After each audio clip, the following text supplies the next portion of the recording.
Hi guys! Maraming salamat sa nagbati sa akin ng happy birthday. Punta ako ngayon sa garden guys. Ayan. So, maraming salamat! 26 years old na ako today. Of course, charot lang yun. 26 na ako. I am 41 years old at nakatanggap ako ng bulaklak sa aking asawa at siyang gumawa niyan. So, very appreciated naman. And I am so proud at nakarating tayo ng 41 years old. Sana more pa. Dito naman, hiniwa ko ng maliliit kasi gagawa ko ng Pinoy pork barbecue.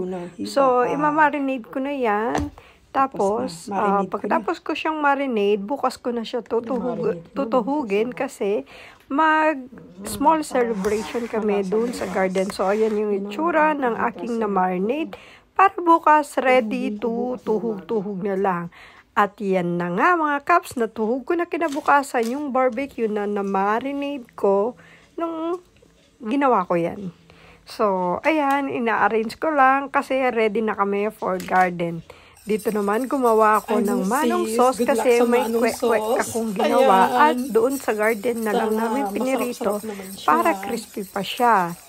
So, yan. On the way na kami sa garden. Balik dyan, tinuturo ko sa mga kasama ko kung saan sila pwede mag-park. Kasi nga, doon kami sa garden magse-celebrate. Cowboy doon. Yung sa garden, para ka lang nasa Pilipinas kasi talagang cowboy ang galawan doon. So, balik dyan. Dulo yung sa amin doon. Mamaya parang sinasabi ko yung way sa mga kasama ko kung paano sila makakarating sa garden. Parang tinuturo ko yung daan. Yun yung asawa ko. Pasok lang kayo dire-diretso hanggang dun sa... So parang hindi sila maligaw kapag pupunta. Lalo na yung mga first timer na pupunta. Napakaganda ng panahon ngayon. Doon sa dulo pa yung...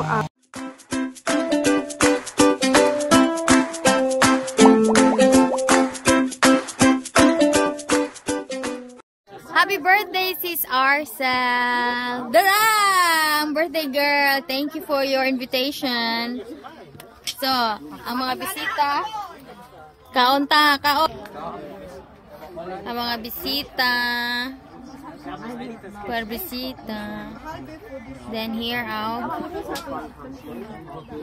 the maid Chen is here. Then here the Yungs. Lako ka na gamitan ako. Yan, salamat yung kinain yung tatay. Hindi na ako magbibigay. Yehey! Happy birthday! Bagay mo yung attire mo. Sila magaling magano.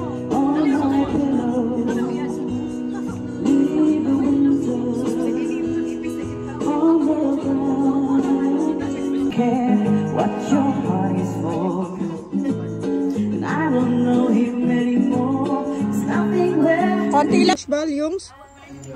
Ayun si Gabriel, ang grill master. Yung nasa gilid.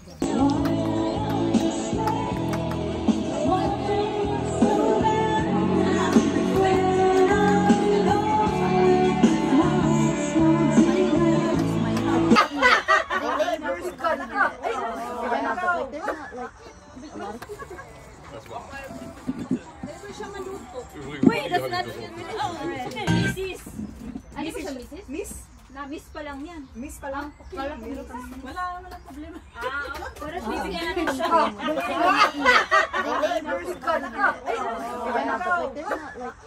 Mga kaibigan ko na dumalo, nagbigay ng regalo sa akin. Maraming salamat. Na-appreciate ko kayo. Maraming salamat muli. Bye!